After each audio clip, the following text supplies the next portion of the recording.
Dear student, welcome to mission MBBS channel for entry test. आज का हमारा topic है डिस्कवरी ऑफ न्यूट्रॉन। तो डिस्कवरी ऑफ न्यूट्रॉन के बारे में पढ़ने से पहले हम थोड़ा सा टेबल ऑफ कंटेंट के बारे में इंफॉर्मेशन देते हैं। तो टेबल ऑफ कंटेंट में हमारे साथ क्या है: discovery of neutron, discrepancy of mass, idea of Rutherford, work of James Chadwick, properties of neutron और लास्ट में थोड़े से एमसीक्यूज को भी डिस्कस करते हैं। तो डिस्कवरी ऑफ न्यूट्रॉन, न्यूट्रॉन को किस तरह डिस्कवर किया गया। तो फर्स्ट हम ये पढ़ेंगे कि route for discovery of neutron, यानी न्यूट्रॉन की डिस्कवरी किस तरह मुमकिन हो गई।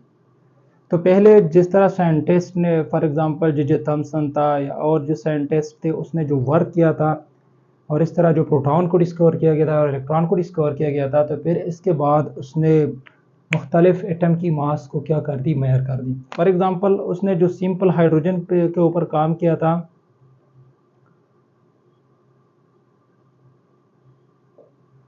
तो हाइड्रोजन एटम में हमारे साथ क्या है, न्यूक्लियस में जस्ट 1 प्रोटॉन होता है और इसके साथ शेल में 1 इलेक्ट्रॉन होता है। तो जब इसका मास को आपस में क्या कर दी, ऐड कर दी, तो इसका जो टोटल मास था वो क्या था, एग्जैक्ट कंपेयर यानी कंपेरेबल था, यानी इसका जो एक्चुअल मास था इसके साथ वो कंपेरेबल आ रहा था। लेकिन जब और एटम को, फॉर एग्जांपल एल्यूमिनियम को बतौर एग्जांपल ले ले, इसको चेक किया गया, तो फॉर एग्जांपल हमारे साथ ये क्या है, एटम है इन एल्यूमिनियम का। तो एल्यूमिनियम का एग्जैक्ट जो मास था वो क्या है, 27 AMU। इस तरह जब इसमें प्रोटॉन की तादाद को देख लिया गया, तो प्रोटॉन की तादाद इसमें क्या है, 13 प्रोटॉन है और इसके साथ इसमें जो इलेक्ट्रॉन है वो भी क्या है, 13 है, 13 इलेक्ट्रॉन है। तो जब 13 इलेक्ट्रॉन और 13 प्रोटॉन की मास को क्या कर दी, आपस में ऐड कर दी, इससे जो रिजल्टेंट मास निकला, तो वो रिजल्टेंट मास इसकी एक्चुअल मास यानी 27 AMU के मुकाबले में क्या हो रहा था, कम आ रहा था।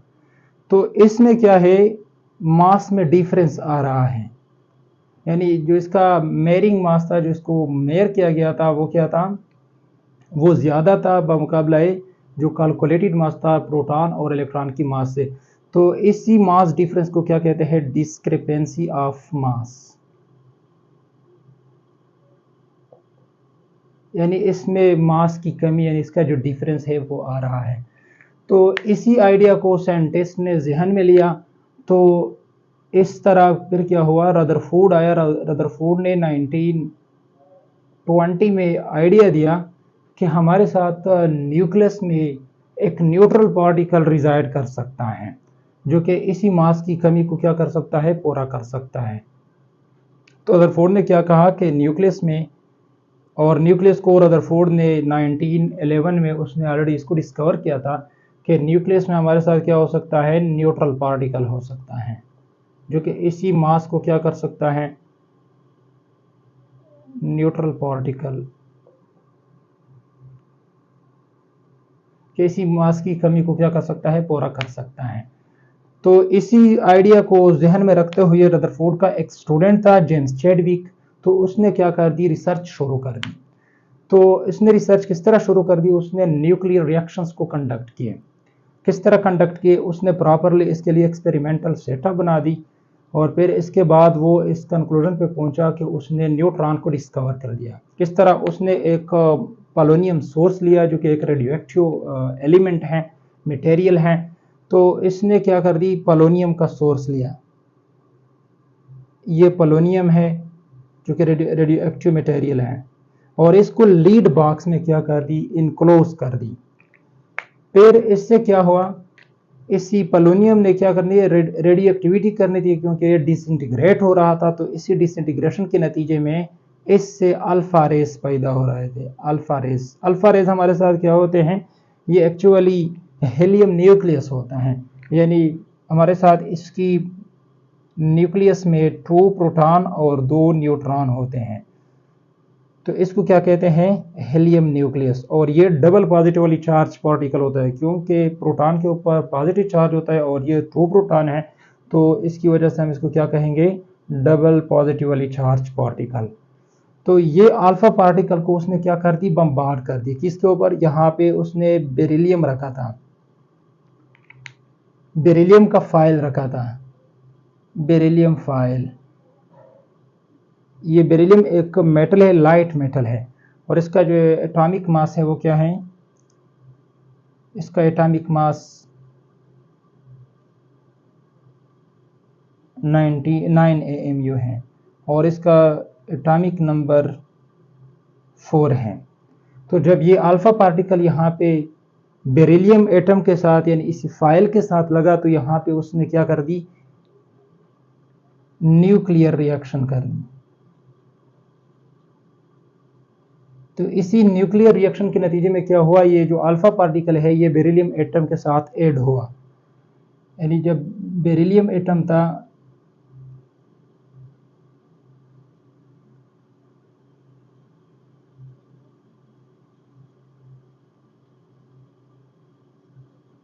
तो इसके नतीजे में क्या हुआ, हमारे साथ कार्बन 12 बना, क्योंकि हमारे साथ क्या है, बेरिलियम की एटॉमिक नंबर है 4, और इसमें जब अल्फा पार्टिकल ऐड हुआ तो अल्फा पार्टिकल में 2 प्रोटॉन होते हैं। तो ऑलरेडी बेरिलियम में 4 प्रोटॉन है और 2 प्रोटॉन ऐड हो गए, तो इसकी प्रोटॉन की तादाद कितनी हो गई, 6 हो गई। तो हमारे साथ कार्बन की क्या है, कार्बन में प्रोटॉन की तादाद 6 होता है, तो फिर हमारे साथ यहाँ पे इस एलिमेंट में 6 का प्रोटॉन बन गए, तो ये हमारे साथ क्या हो जाएगा, कार्बन हो जाएगा। और इसकी एटॉमिक मास कितनी थी, 9, और इसमें क्या हो गए, ये जो 2 प्रोटॉन थे और एक न्यूट्रॉन इसमें ऐड हुआ, और एक न्यूट्रॉन इसके साथ क्या हुआ, रिलीज हो गया। तो ये इसी न्यूक्लियर रिएक्शन के नतीजे में क्या हुआ, हमारे साथ एक कार्बन बन गया और इसके साथ एक न्यूट्रॉन। तो यहाँ पे क्या हुआ, न्यूट्रॉन को रिलीज किया जाएगा, ये न्यूट्रॉन रिलीज हो जाएगा, और फिर ये न्यूट्रॉन आगे की तरफ प्रोसीड होकर यहाँ पे क्या होता है, हमारे साथ पैराफिन आयल, पैराफिन आयल भी हो सकता है, या हमारे साथ ये सिलुलोज भी हो सकता है, या जस्ट वाटर भी हो सकता है, क्योंकि वाटर भी हाइड्रोजन का सोर्स है, इसमें प्रोटॉन पाया जाता है, और इस तरह सिलुलोज जो ऑर्गेनिक कंपाउंड है, या पैराफिन भी ऑर्गेनिक कंपाउंड है, यानी हाइड्रोकार्बन है और इसमें हाइड्रोजन भी पाया जाता है। तो इसी न्यूट्रॉन ने क्या कर दी, इसके साथ कोलिजन कर दी, तो कोलिजन के नतीजे में यहाँ पे क्या हुए, एटम यहाँ से क्या हो गए, इजेक्ट हो गए। तो ये वाले जो एटम थे ये आगे की तरफ प्रोसीड होकर इसी चेम्बर में, जो कि इसमें क्या थी, गैस फील्ड थी, यानी इसके अंदर क्या थी, गैस मौजूद थी। तो इसी एटम ने क्या कर दी, इसी गैस को क्या कर दी, आयोनाइज कर दी, यहाँ पे क्या कर दी, आयोनाइजेशन काज कर दी, यानी पॉजिटिव पार्टिकल बन गए और नेगेटिव पार्टिकल बन गए।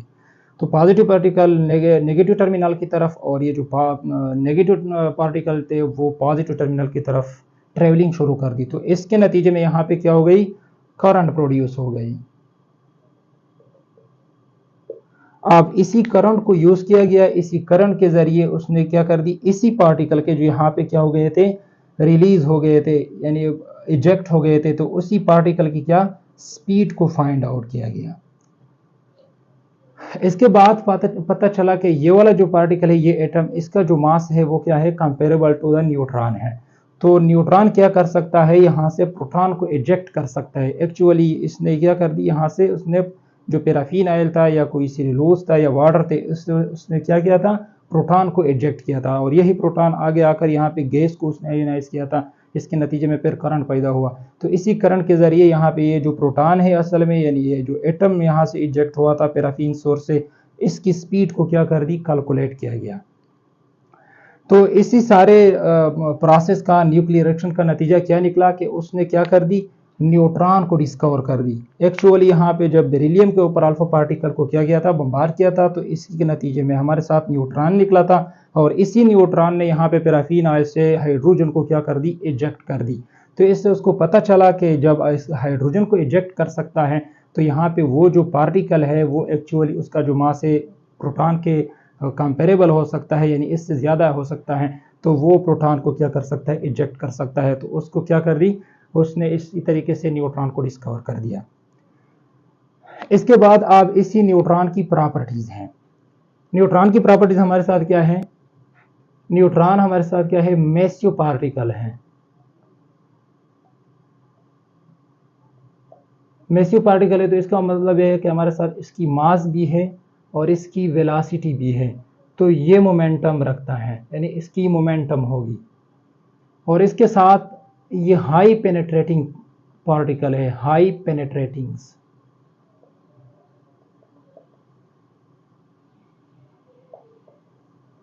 हाई पेनेट्रेटिंग क्यों है? हाई पेनेट्रेटिंग इस वजह से है क्योंकि असल में ये न्यूट्रल होता है, यानी इसके ऊपर चार्ज नहीं होता।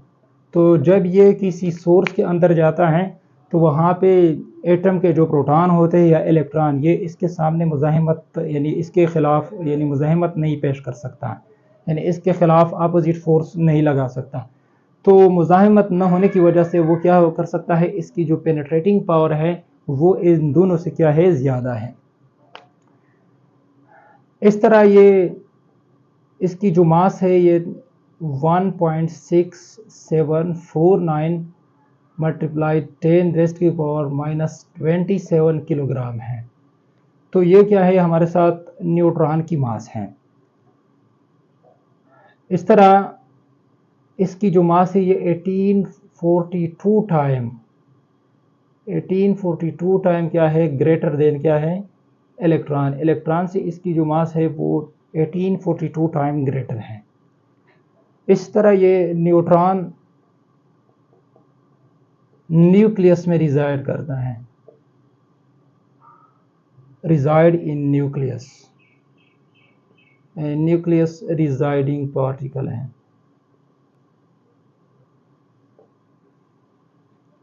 ये न्यूट्रॉन के हमारे साथ न्यूट्रल पार्टिकल हैं।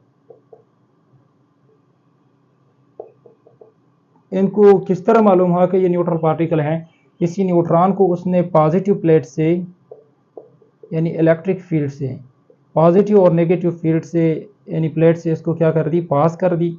तो इसने क्या कर दी, स्ट्रेट लाइन मोशन शो कर दी, यानी डिविएशन न पॉजिटिव प्लेट की तरफ न नेगेटिव प्लेट की तरफ।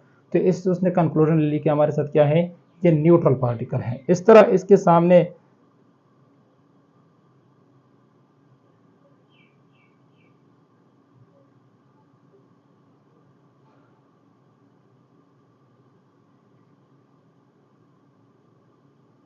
इसके सामने मैग्नेटिक फील्ड को रखा गया, तो ये मैग्नेटिक फील्ड में भी स्ट्रेट लाइन पास हुआ, यानी डिफ्लेक्शन का शिकार नहीं हुआ। तो इससे ये कंक्लूजन ली कि हमारे साथ जो न्यूट्रॉन है ये एक्चुअली हमारे साथ क्या है, न्यूट्रल पार्टिकल है।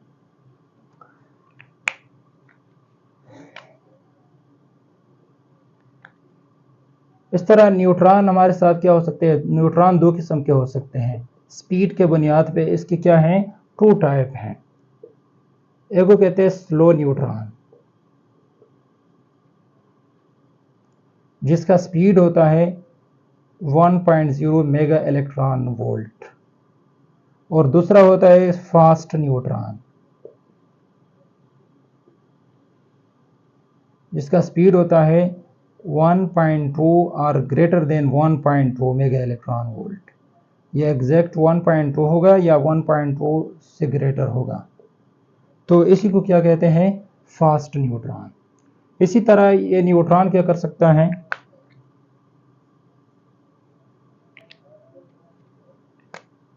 न्यूट्रॉन कैन इजेक्ट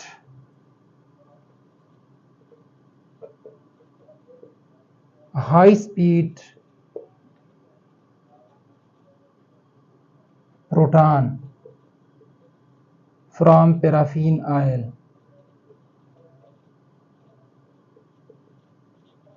या सेलुलोज से या वाटर से। देख ले यहाँ पे जो हमने ये पैराफिन ऑयल यहाँ पे हमने रखा था, तो जब इसके साथ ये न्यूट्रॉन क्या कर दी, इसने कोलिजन कर दी। तो इस कोलिजन के नतीजे में इससे क्या था, प्रोटॉन यानी जो हाइड्रोजन एटम था इसको क्या कर दी, इजेक्ट कर दी। तो इसका क्या थी, ये हाई स्पीड पार्टिकल थी, क्योंकि न्यूट्रॉन की कोलिजन की वजह से न्यूट्रॉन की एनर्जी, काइनेटिक एनर्जी इसमें क्या हुआ, ट्रांसमिट हुआ, तो ट्रांसफर हुआ। तो इस वजह से इसकी क्या हो गई, स्पीड हाई हो गई। तो इस वजह से इसको क्या कहा कि ये हाई स्पीड प्रोटॉन पार्टिकल है, यानी हाई स्पीड प्रोटॉन है, जिसने आगे क्या कर दी, आयोनाइजेशन को काज की थी। तो ये एक्चुअली हमारे साथ क्या है, ये हाई स्पीड प्रोटॉन है।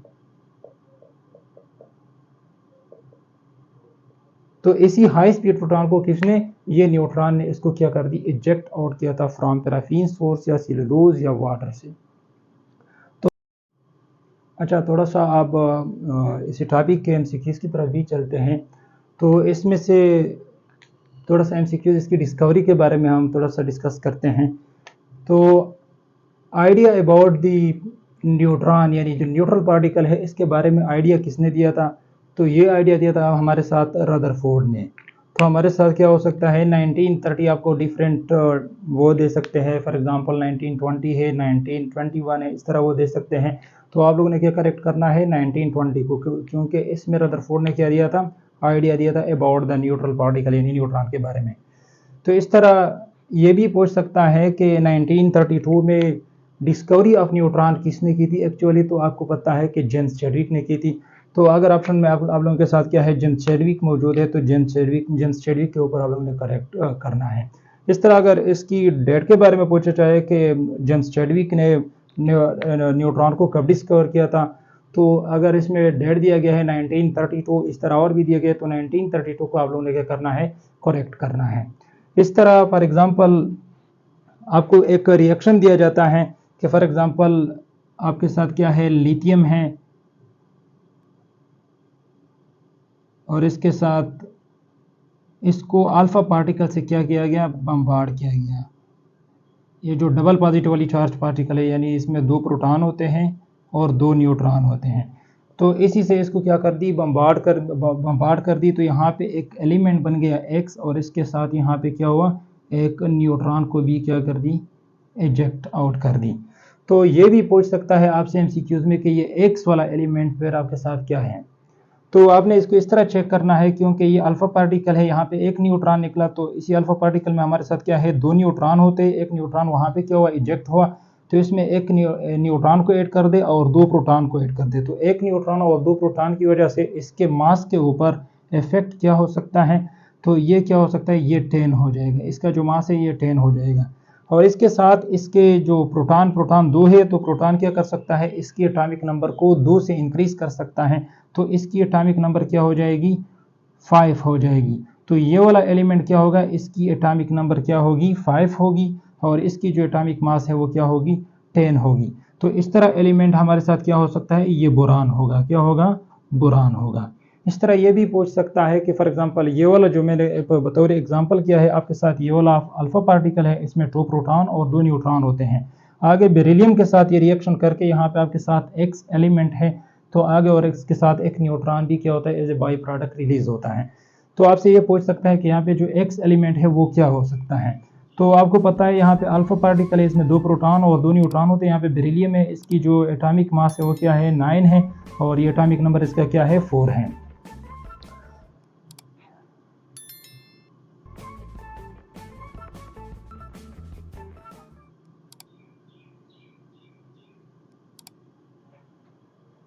तो इसमें क्या हो गए, इसमें 2 प्रोटॉन क्या हो जाएंगे, ऐड हो जाएंगे। जब प्रोटॉन ऐड हो जाएगा तो इसके एटॉमिक नंबर को इंक्रीज करेगा, यानी ये 6 हो जाएगा।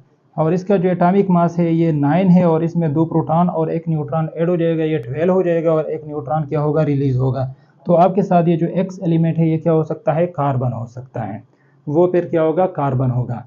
इसी तरह ये भी पूछ सकता है एमसीक्यूज के बारे में कि ये जो जेम्स चैडविक ने जो एक्सपेरिमेंटल सेटअप की थी, तो इसमें उसने जो रेडियो एक्टिव सोर्स लिया था वो क्या था, तो आपके साथ क्या होगा, पोलोनियम। और आगे उसने क्या कर दी, ये जो फाइल ऑफ मेटल्स को यूज़ किया था, तो आपके साथ क्या था, लाइट मेटल ऑफ बेरिलियम। अगर एमसीक्यूज के लिहाज से आ जाए तो ये बेरिलियम को आप लोगों ने क्या करना है, करेक्ट करना है। इस तरह आपको ये भी आ सकता है कि हमारे साथ हाई पेनेट्रेटिंग पार्टिकल क्या हो सकता है। आपको ऑप्शन में दिया जा सकता है कि इलेक्ट्रॉन है, प्रोटॉन है, या न्यूट्रॉन है, या नन ऑफ दीज। तो हमारे साथ जो न्यूट्रॉन है ये हाई पेनेट्रेटिंग पार्टिकल हैं, इस वजह से, क्योंकि इसका जो यानी ये जो पार्टिकल है ये एक्चुअली क्या होता है, न्यूट्रल होता है, इसके ऊपर चार्ज नहीं था, तो इसके सामने रेजिस्टेंस पेश नहीं किया जा सकता। So that is why it's has high penetrating power. तो आप लोगों ने न्यूट्रॉन को क्या करना है, करेक्ट करना है। इस तरह आपको ये भी आ सकता है एमसीक्यूज में, आपको मास दिया गया है कि mass of the proton, mass of the proton आपके साथ क्या हो सकता है, आपको ऑप्शन में ये भी दिया गया है, और इसके साथ ये भी दिया गया है कि 1.6749 10⁻⁻24 ग्राम। क्योंकि जब इसको 10⁻³ से यानी 1000 से इसको मल्टीप्लाइड किया जाए, तो ये जो 10⁻+3 है, तो ये इसके साथ यानी -3 को कैंसिल करेगा, तो ये -24 आ सकता है। तो आपके साथ दोनों ऑप्शन क्या होंगे, करेक्ट होंगे, ये भी और ये भी। और अगर आपका ऑप्शन इस तरह दिया गया कि बोथ ए एंड बी, तो आपके साथ ये दोनों ऑप्शन क्या होंगे, करेक्ट होंगे। इसी तरह ये भी है कि आपके साथ फॉर एग्जांपल न्यूट्रॉन को बम्बार्ड किया गया between the magnetic field and electric field, तो ये ऑप्शन आपको दिया जा सकता है कि डिविएट टुवर्ड्स पॉजिटिव प्लेट, या इस तरह भी दिया जा सकता है to deviate towards negative plate, या पास विदाउट एनी इफेक्ट यानी स्ट्रेट लाइन पास। तो आपके साथ क्या है, ये न्यूट्रल पार्टिकल है, ये ना पॉजिटिव चार्ज की तरफ जा सकता है और ना नेगेटिव प्लेट की तरफ जा सकता है, तो ये क्या होगा, स्ट्रेट लाइन पास होगा। तो आपके साथ क्या होगा, स्ट्रेट लाइन पासिंग वाला जो ऑप्शन है वो क्या होगा, करेक्ट होगा। इस तरह ये भी आ सकता है कि neutron, slow neutron will be characterized as